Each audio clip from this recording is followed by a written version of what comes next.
Hold on. I think that's the hood. That's what he says. Ryan's got to go to a party later. That's cool, man. That's cool. Hey, what is up, everybody? Happy Monday and happy holidays. Little known fact about me, I like peppermints. And this is one giant peppermint. I carry peppermints sometimes with me in my pocket. I like the white mints. I love the butterscotch. It's my favorite. But I enjoy holding these. So I'm going to have these throughout this. So today I'm with Jason. Jason, it's like, can I get away from you? This is now the fourth day that I've spent with Jason because Jason and I just got back from Uncle G. That's right. We got back from Grant Cardone's Real Estate Summit. 2,000 people there, hungry for knowledge. It was amazing. That's like, I don't know, the third or fourth of those that I've been to. Man, and this one was so special because it was so much more than just underwriting and understanding real estate. It was really, Grant's in rooms that the rest of us are not in. And I mean the big rooms. He's in rooms having conversations with people that he then comes back and shares with us. And that's just the kind of guy he is. He's a really sharing, caring guy. And it was a fantastic event. I brought Jason with me because I wanted someone to swim in the Kool-Aid with me, right? I want someone to drink it with me so we can talk about it. Jay, how are you doing, man? Doing fantastic. Have you had a chance to get any work done today, or has it just been nonstop meeting after meeting? Yeah, but it's good. But it's good. But it all came from being around Grant in Miami. You know what? And I used to think it was just that Miami vibe. You get by the water, you get kind of chill, maybe find a little. No, you don't. But maybe you just get in a happy mood. It's not. I think it's the Uncle G effect.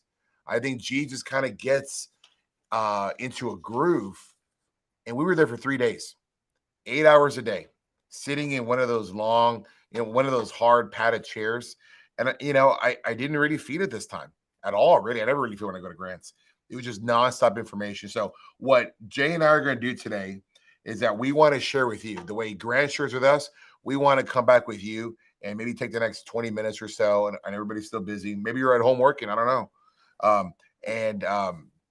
We're not home working, but at home enjoying your holiday. We're going to work at Rockstar. We got a lot of things going on. We don't have any holidays. We're going to take Friday off for Christmas. I'm going to give everybody off Monday because I'm not Mr. Scrooge. And everybody has some time. Nice, long. What are you going to do with your 4-day weekend? I don't know yet, but a lot of thinking and strategizing so that we can hit the ground running once we get back, for sure. It's very business today. I mean, I feel like he wants me to get started. I think that was like the gentle jab. Hey, let's get going. So listen, why do I go to these events? I go to these events because I want to get into the mindset of a billionaire. And every time I'm around Grant, every time I'm around like-minded people where we're in a giant community all wanting the same thing, man, I learned. Every conference, number one, you should go there with the intent of meeting 3 to 4 successful, important contacts that you can bring back to your business. I met a finance person. Her name is Vina.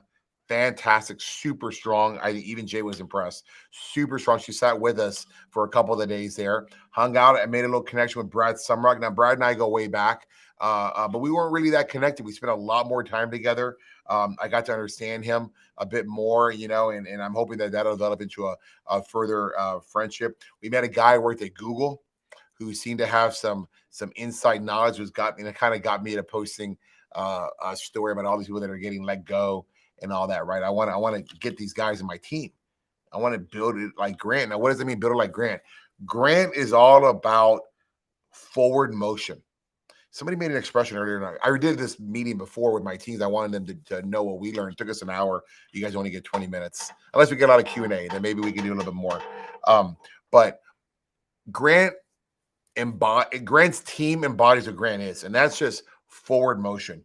From his sales team to his leadership team, they're all moving in one direction, and that's to get awareness. Massive, massive awareness. Take advantage of that awareness for whatever the goal is. Maybe it's raising money. Grant gets on a stage. The guy makes $4 million. I mean, he puts on an event like that, and he's probably a 2x, 3x return. So you always wonder, like, why does Grant work so hard? I'm telling you, that guy works hard. We were with him during Halloween when he came to Houston to shoot his Reality King reality show, and he brought me on as the local real estate expert. So I'm really looking forward to see how that plays out. But he had been working 14 days straight, and after he left us, he was going to continue to work some more. And I was talking to the film team, and they're the ones that told me that. This morning when I got up, I was tired.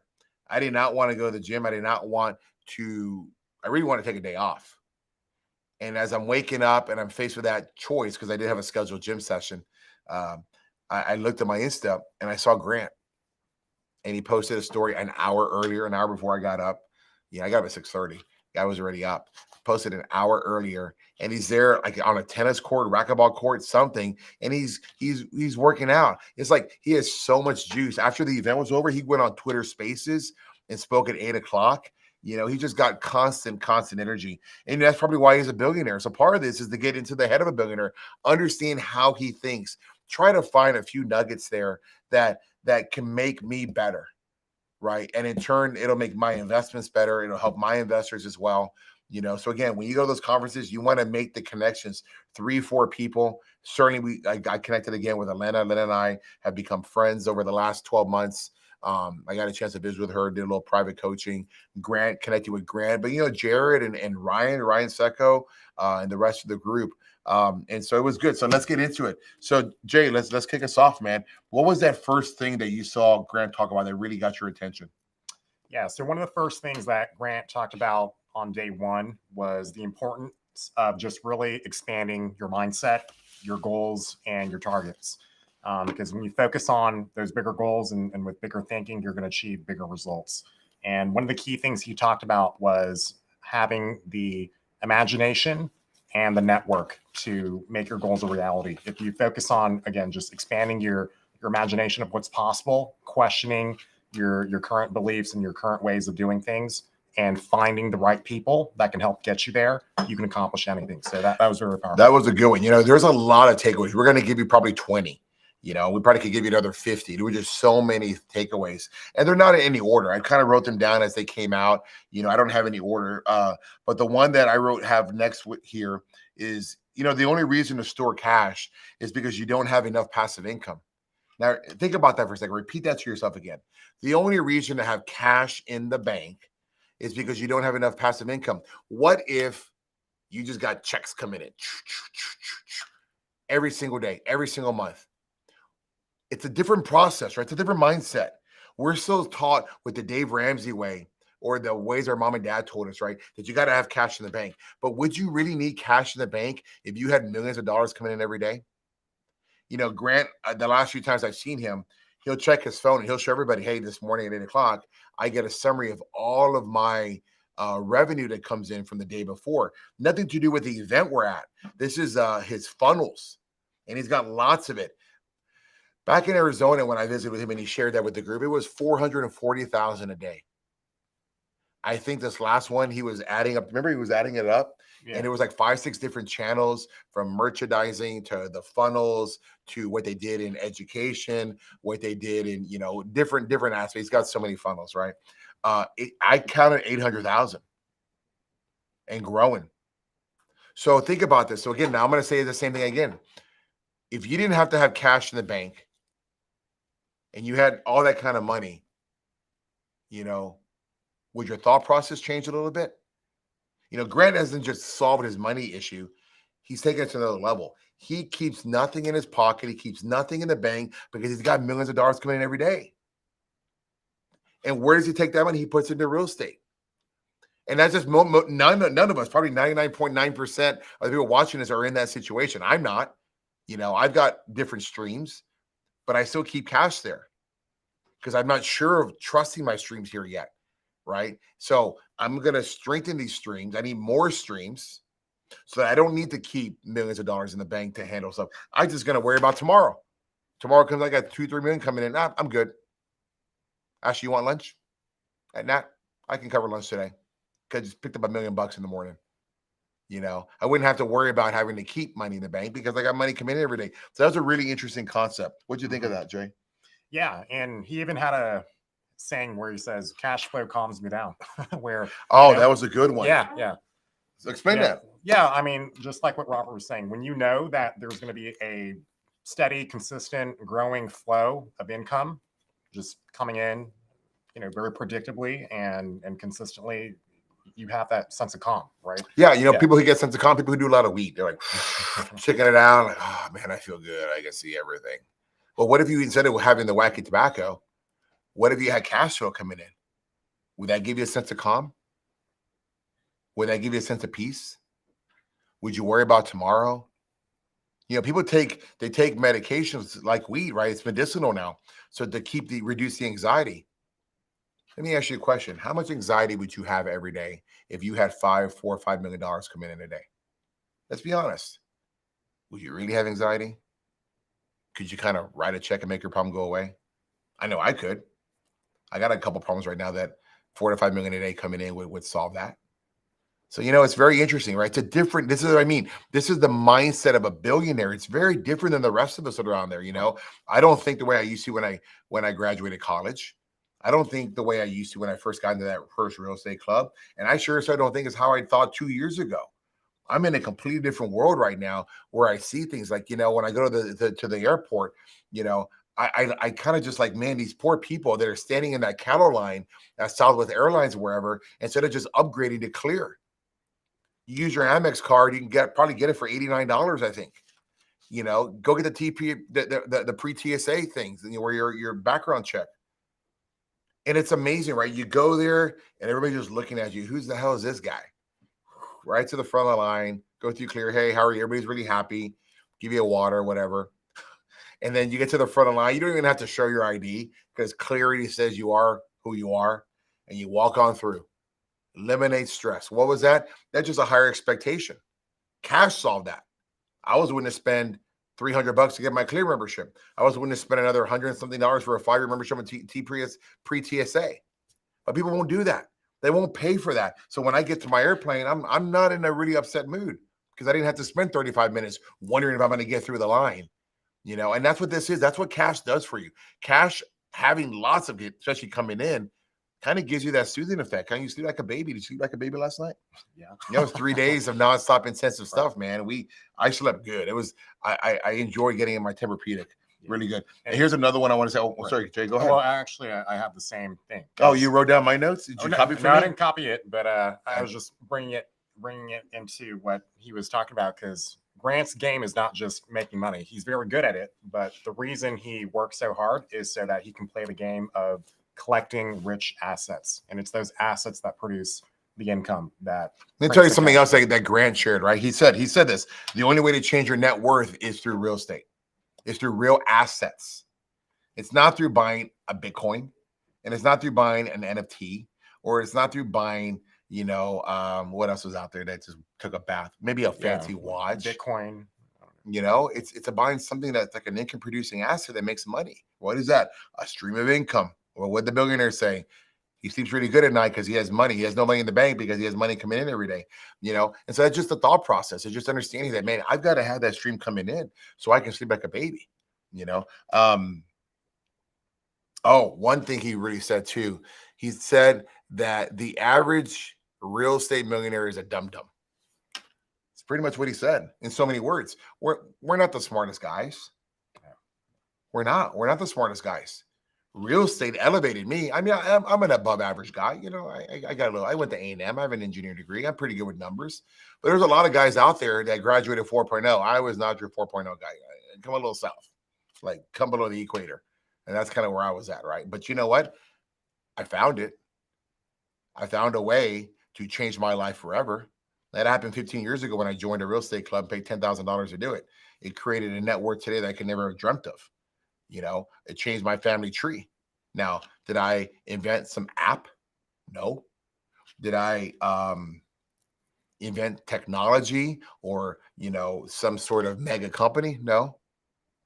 I just made a decision that I wanted something different for myself. I thought not like middle class. I thought closer to thinking like what a millionaire would be thinking. Right? I don't want to do what everybody else does. So I did that. So that's what this is, changing that mindset. And that decision changed my life forever. It's why I have a podcast studio. It's why I've got 700 million in real estate. It's why I can afford to take Jason with me, on an event that cost me $3,000 for that ticket and pay for hotels and all that, right? And travel. so we can grow forward together. So, you know, that's what it is, man. It's real estate is the great equalizer. It's amazing. Jay, do you have another takeaway? Yeah. So, I mean, and you can talk about Don't this steal more. that one. That's my favorite. That's your favorite. You can't say it. Yeah, I'll let you say it. But one of the things Grant also talked about was the difference between growing up versus growing old, because there is a difference. And when he said that, it really did resonate with me, because a lot of times people get frustrated with where they're at, and you know they feel that way because they're not actually growing. They're just doing what they're currently doing, still behaving with the same mindset, operating system, actions, and getting, you know, the same results. And that can get tiring, boring, and you're just going to grow old.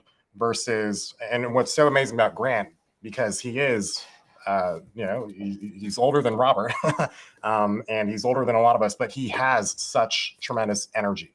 And well, he's goddamn happy. Would you be happy? Yeah. I'd be happy if I was Grant Cardone. Right, but you know what? We're not all willing to do what Grant Cardone does.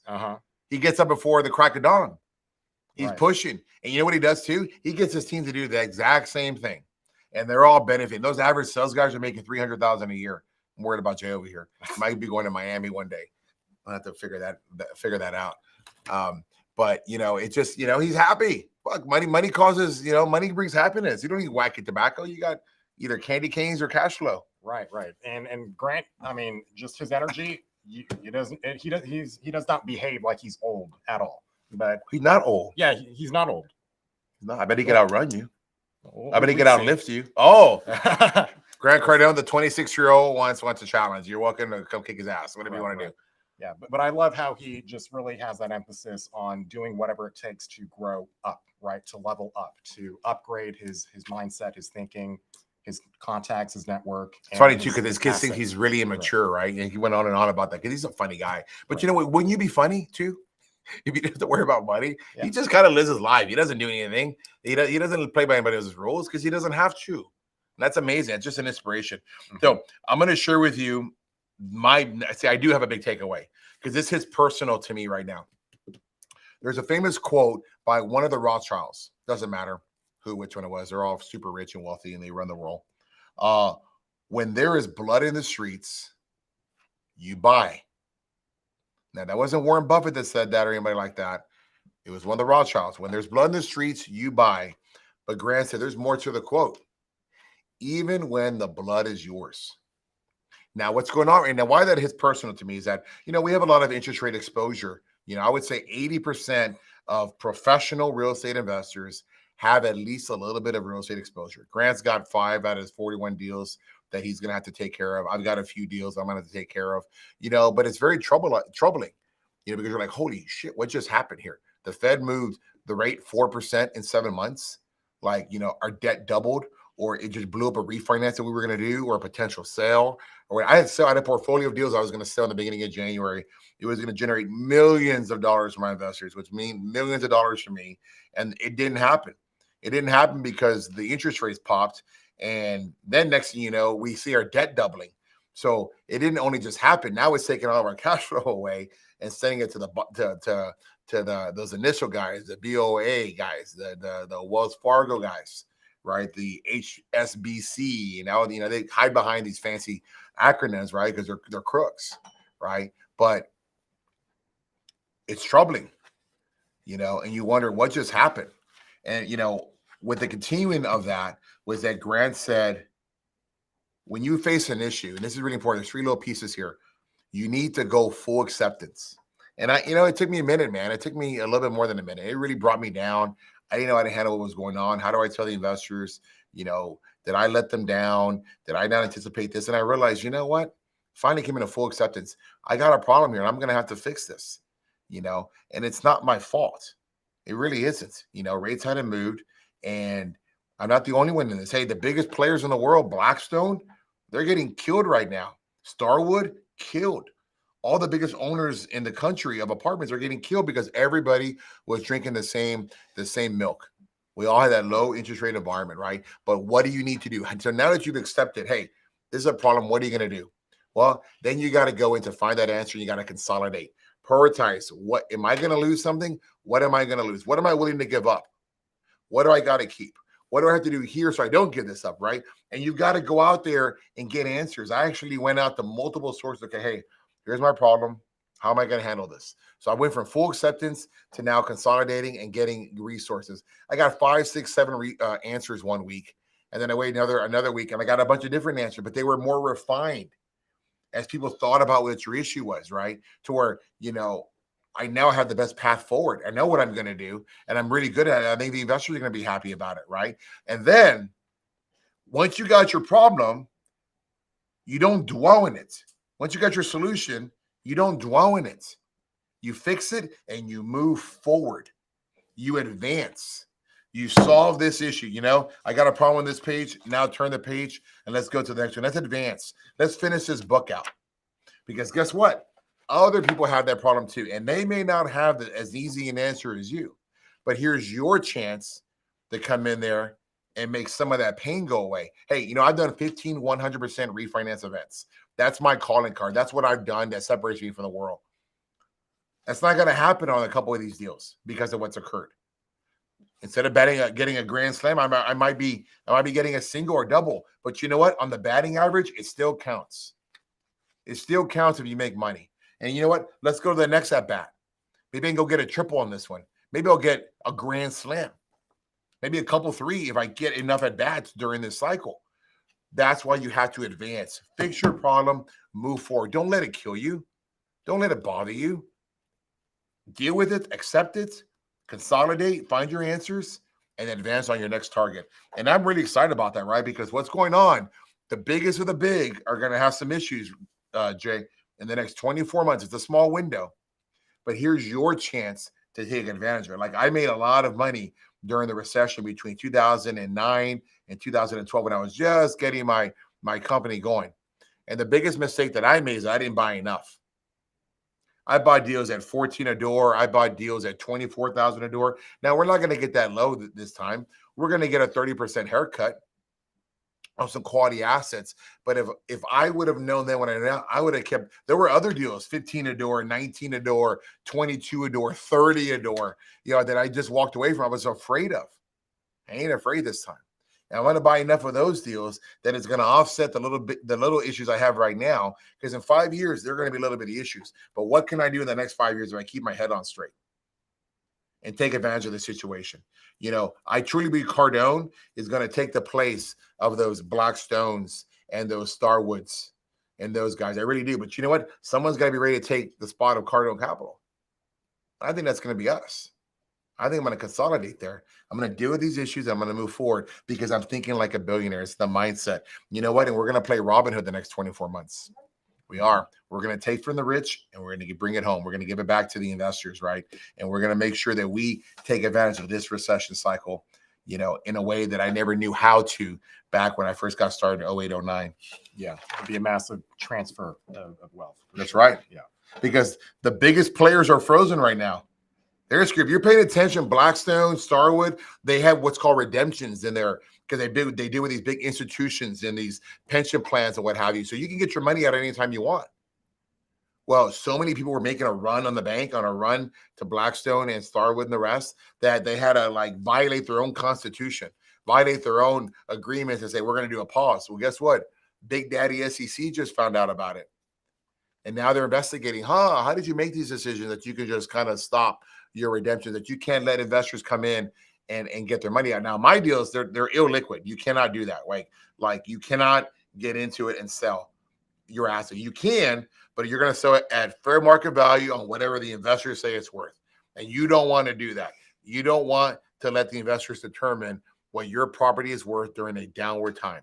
Nobody with any intelligence right now is selling. You're selling because you have to.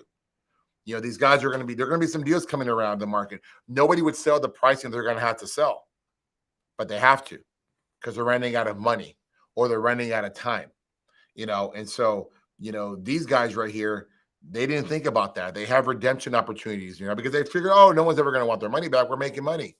While people are scared because they're getting laid off and whatever, they want that money back in that big daddy investment they made with Blackstone or whoever. And they're actually saying, no, SEC says, yeah, you are going to do this. So that happens. Get ready for the domino. I still predicted second quarter, maybe third, but it will start in 23 in that middle portion of the year. Yeah. And even if you're going through just, a few issues with your properties, like Grant was saying, these big institutions, they're going through hundreds of issues, thousands of issues. I don't want their problems. Right. And let me tell you what's going to happen too. Here's the final thing too, because I've been through this recession. When we get through this 24 months in, they're going to start printing money again to stimulate the economy. That's how you get out of recession. You print money again. And Jay, what happens when you print money? Rents go up. Rents go up. Inflation starts to come up again. And we just play this game all over again. So you want to keep your deals right now. This is a little downward moment. You cannot give up. Get through the 24-month cycle. In fact, Grant even predicted that rates will be back under 4% by the time the next general presidential election occurs, which is going to be November of 2024. Oh, what do you know? We got about a year and a half, 2 years, right? When Big Daddy Trump or someone else comes in, probably a Republican comes in, they're going to play nice. They're going to get those rates down, and you're going to be happy you still own your deals when the rents spike, because that's what happened after the recession. It's going to pop again. So we got to be ready for that. What else you got there? Yeah. So, if we're going to talk more about the buying opportunities, maybe we can go into what Grant talks about are the major things you need to look for. Yeah, let's go. Yeah. So the main things you want to look for, here's what he calls the GC sequence. Makes a lot of sense. Is the deal. The most important thing in the real estate equation is the deal, because the deal will determine the interest of everybody. If it is a smoking deal, like a 9 or a 10 model, the equity is going to come. I want to be in that deal. And guess what? The debt lenders are like, I want to lend money on that bad boy. Let me in on that. And if you get those two, then your network starts to get bigger, because now you got all these investors growing. And then you have the network. Then you have the confidence to continue to do more deals. Man, I love this deal. I feel good about this deal. Your investors know how you feel. If you're not walking those deals and you don't get that tingly feeling in your leg, like a tuning fork, and you've been doing this long enough, you'll get that. I know a good deal by just walking on it. I see drive-by traffic. I see, walkability. I see all these great things, and you get really hyped and excited. And that translates over into your pitch. That translates over into the opportunities that you're projecting for your investors. And guess what? They get excited about it. And then you pitch the lender. They get excited about it. And then everybody gets excited about it. And then you get oversubscribed, which is what's happened on every single deal. The other day I was on a call, Jay. It was in Grant's Grant's weekly Zoom call. And the guy's pitching the deal. We're needing $4.5 million. But the deal closed 2-3 weeks ago. Now, what that tells me is not a good deal. Because if it's so smoking, like a smoke show deal, why did equity not flood to it? Right. And so after understanding the deal, I saw why. There was holes in it. And smart, savvy investors saw it right away. Said, yeah, maybe not this one. It was more of the dumb money that doesn't know what they're looking at was getting into the deal. It's always a warning flag when somebody pitches you a deal and it closes and it didn't hit its subscription amount that it needed. There's a problem with that deal and you should run. I've never had a deal where I didn't have the equity raised 2 to 3 weeks before closing time. That's how you do it. You identify the deal. You take it to my investor list. They say, yeah, I want a piece of that. How much are you putting in? I'm putting in $800,000, or I'm putting in $700,000 or $500,000. Okay, I want in. I love this deal too. And next thing you know, you're subscribed. You have it on the last equity raise. You saw it. Yeah. People want it all over it. Mm-hmm. Would you like to add to that anywhere? Yeah. So, and then of course, Grant talks about the only thing you cannot change with any type of deal or in any asset is the location, right? So that is one of the number one things he looks for in a deal. Not just a location, a great location. Yeah, a banging location. A banging, that was the word, a banging location. Right. And then everything around it that supports a banging location. Having the Whole Foods down the road. He was talking about a deal in Houston called Woodway Square that he bought off market. He's not an off market guy. He likes deals that are listed because he wants attention. He wants to know how many bidders are there on this deal, because the harder it is to get the deal, the easier it is to sell it later on. Does that make sense? The harder it is, the more activity I have on that deal, the easier it is to sell it later on. And so there was this, and so he only goes after listed, but there was this deal called Woodway Square in the Tanglewood market of Houston, right off San Felipe. So you got the business district, you got the wonderful Tanglewood residential, you have high walkability nearby with Whole Foods, and you had the second largest Baptist church in the entire state across the street. The schools are good, obviously, because of the neighborhoods.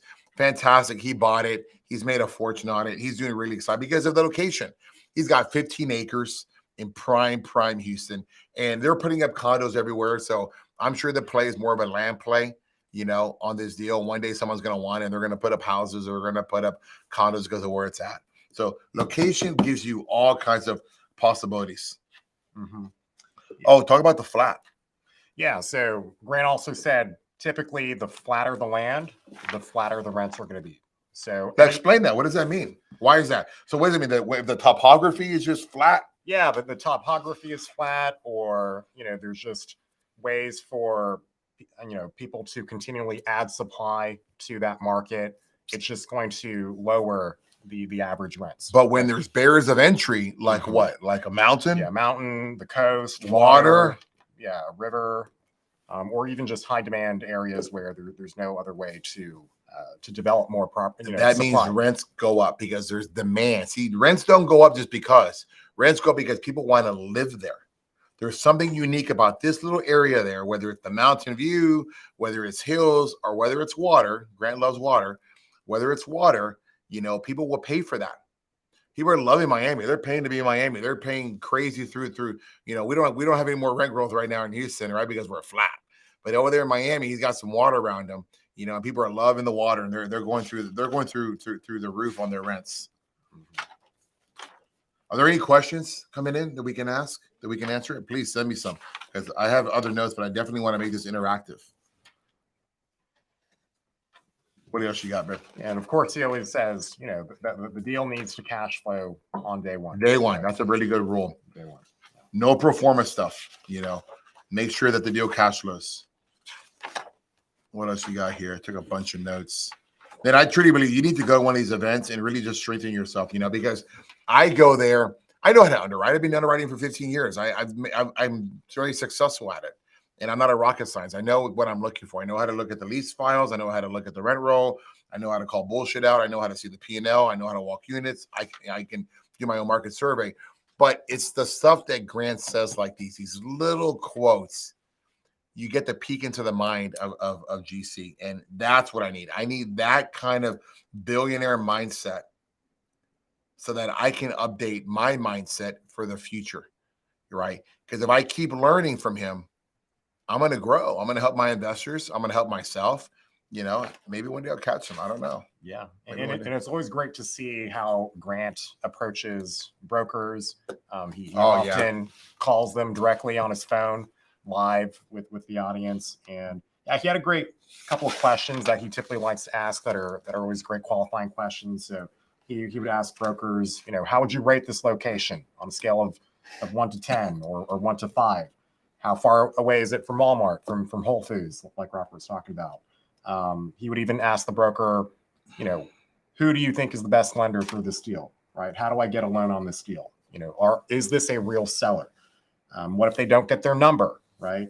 And, do they have debt on this deal? And another important question he always asks is, do you have anything else that I can buy? Because he is always looking for opportunities. And it was just great kind of, just seeing that mindset in action.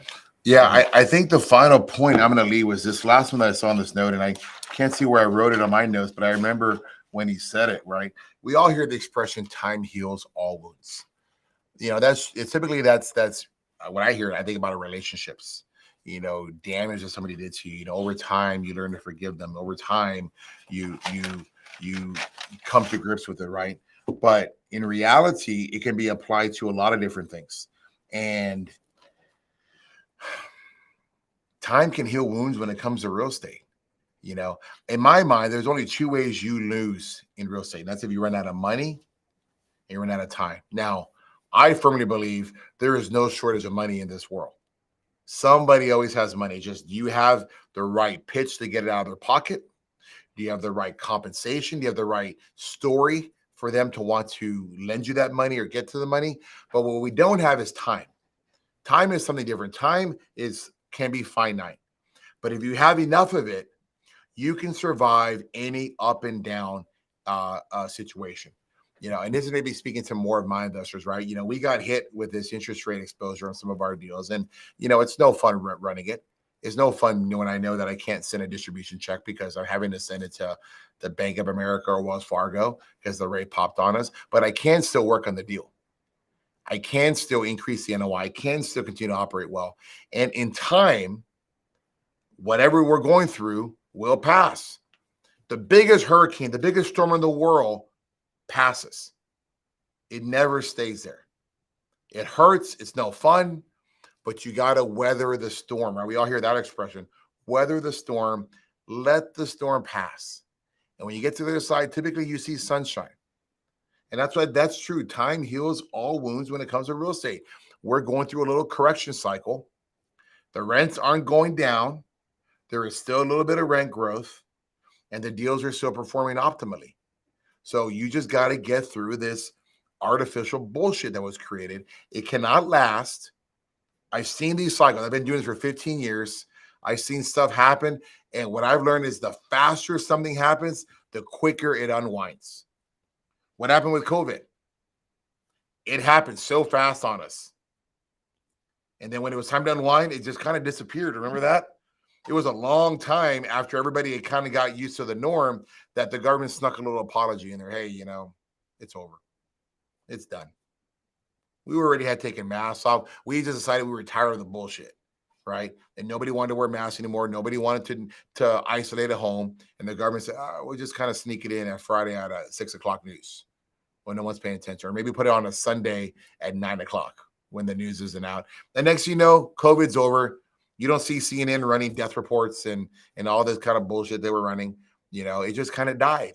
And they move on to the next great, fiasco, because that's what it is. This is all manufactured.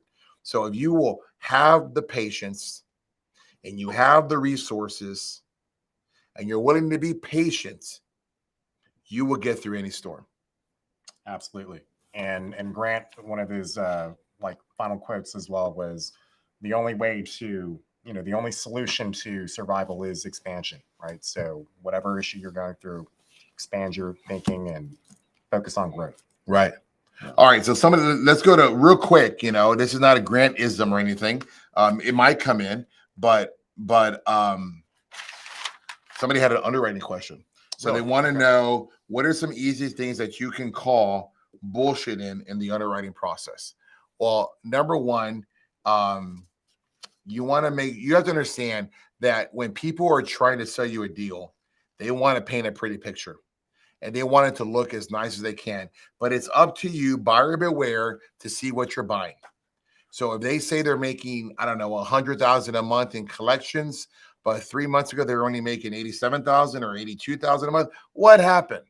Did it just happen that their numbers got better when you decided you were interested in the property or that they wanted to sell? You better check bank statements. You want to check and say, hey, I want to see your last 6 months bank statements. I want to see that this money actually that you're reporting on your P&L statement actually went in. That's something we never asked for. People need to do that. You go, hey, I want to see bank statements. I want to confirm that this number, because something doesn't look right. Expenses all of a sudden goes down.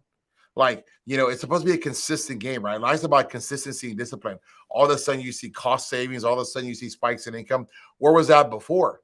If you had done that a year ago, I'd be paying you more money right now. Right? But all of a sudden you're just doing it right now. So I would be careful of that. I think that when you are, and this is moving forward, that you're actually closer to your due diligence stage, you better walk every single unit. You better walk it during your contract period. And then you want to walk it right before you take over, because some of those units that are occupied somehow mysteriously go vacant. And you find out about it 2 or 3 days after closing. I would like to know if somebody moved out a couple of days before closing, because I suspect that somebody is lying to me all the time. Happens. We all get lied to every single day.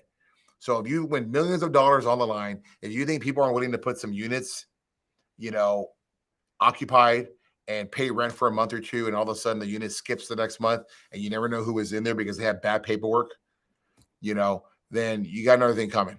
You've got to double check these things, right? Somebody asked me over the weekend, hey, do you keep the previous property management company? And my answer is no.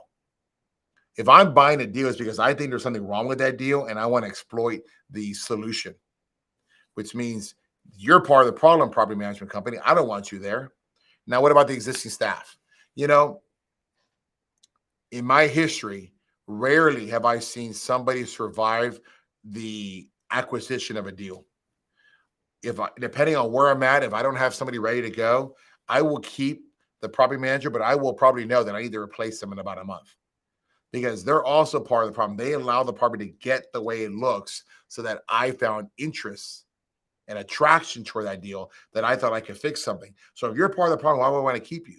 I would keep them only for a little bit for consistency to get me across a 30-day, 60-day window with the residents.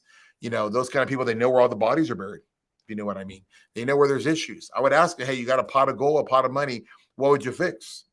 Oh, well, I would fix this, and this. Like, okay, why haven't you done it already? You know, you're spending money. Why don't you fix those issues, right? You know, the level of just like back into the TSA and the clear thing, their expectations are too low. Mine is up here. I don't want to live in that kind of bullshit, right? So why would that property manager want to run a property that's distressed? Why would that property manager want to run a property that has a ton of deferred maintenance? You're like, well, maybe she doesn't make those decisions. Maybe the ownership does. Well, she makes the decision whether or not she wants to come or not.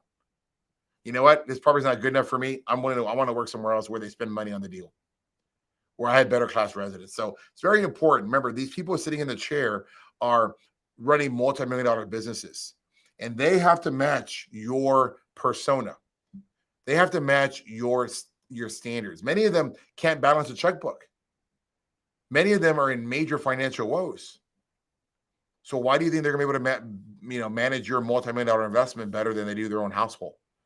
They have skin in the game of their own household and they're still upside down. So why do you think they will be able to do it with you? And that's where you got to have strong regionals. That's why they have strong controls, that you are careful with those financial burdens, those financial constraints, because, man, what's going on at home is going to come in and affect you. All right. That was a good time there. Is there any other final question I can answer? Oh, okay. Let's go. Let's see what you got. Al asked, why don't you invest in California? California is a wonderful place to be. Beautiful, blue skies. Water's cold, too cold for me. Pretty to look at. I don't want to get my toes in it. I'm happy in the Gulf or happy in the Caribbean. The problem in California is the mindset of the people in California. They are a blue state. I will not invest in any blue states because government gets involved. You guys tax everybody to no tomorrow, which is why it costs so much to live there, because the taxes are extreme. I love to visit California. I've been to Napa a couple of times. I've been to Beverly Hills. I've been to LA. San Fran was beautiful, but I don't want to live there because I don't want, when they were one of the hardest hit during COVID. COVID exposed everything, right? They use it as a chance to seize power, man. And I remember I'm here living in Houston. No one's wearing a mask. And I get off that plane and I got to wear a mask in California. And I hated it. And if they can affect what goes in my face, well, they can definitely affect how what goes in my pocket. So not a fan of California, not a fan of any blue states as a whole. Hope that answered for you. Not to be too harsh. I just don't want to be there. So I just answered that blue states. Grant will not answer blue states. I want to be in any of the red states. The question becomes, how are you, where are you going to invest? I'm learning this too. Any real professional real estate investor is in more than one market. And, we just switched property management companies and that's fantastic. They have a lot of exposure. I just made a new hire yesterday that's going to come in and help us on our finance team that has tons of exposure all around the country and how they do things. Right. So I'm expecting that in the next 12 months, we'll be in the markets outside of Texas because I think there's other areas. I like the Southeast. I like Georgia. I love the Carolinas. I love stuff where there's not enough supply for the people. Charleston, the Savannahs, those are beautiful. Yeah, maybe even go to Florida. I'm always afraid going to Florida, that the rent's going to slow down. But I see why things are occurring there, and I still think there's going to be some hits for people, and I'm going to be ready to go. We're going to take advantage of that 30% decrease that's probably going to happen on investments, and I'm going to make sure that my investors are ready to go. We got some problems to fix right now first, and we're going to get those adjusted. And I work with my property management company. Somebody asked me, how is the transition to my property management company? You know what? I think with any transaction, with any transition, there's going to be some change. There's going to be some setback. There's going to be some good. There's 100% good in this. There's going to be some bad. I have a high standard, and I'm learning that not everybody has my standard, and everybody wants to do a good job, but I want it done a certain way.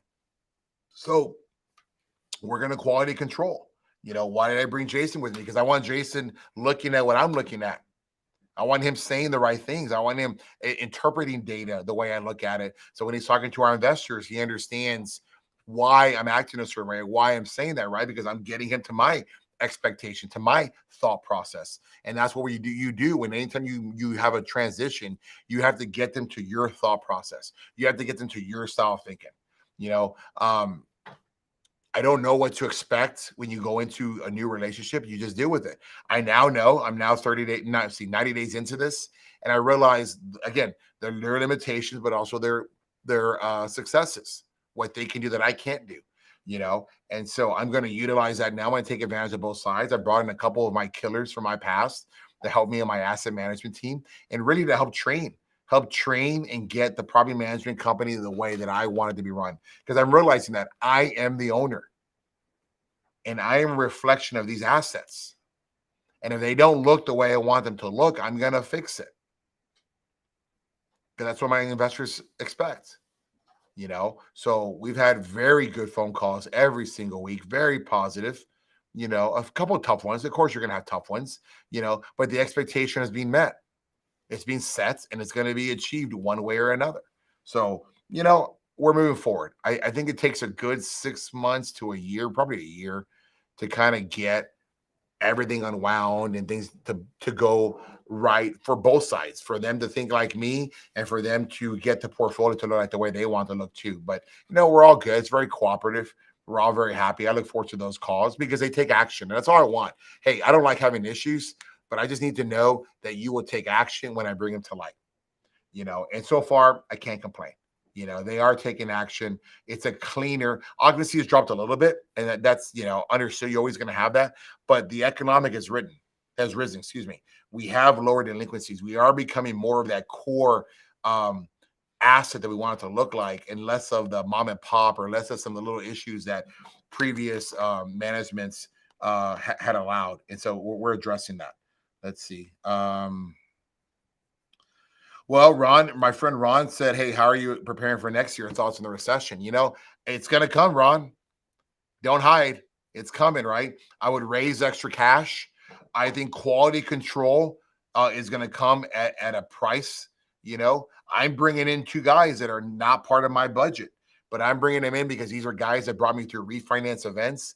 These are guys that are turnaround distressed asset type specialists that are going to help us, and it's coming out of my pocket. These are 6-figure guys. It's what it is. They're not cheap. You got to get them all on the same page because I know what I'm going to get from them. I know that. So their comp is linked to what I want, and I'm going to get that, but it comes out of my pocket.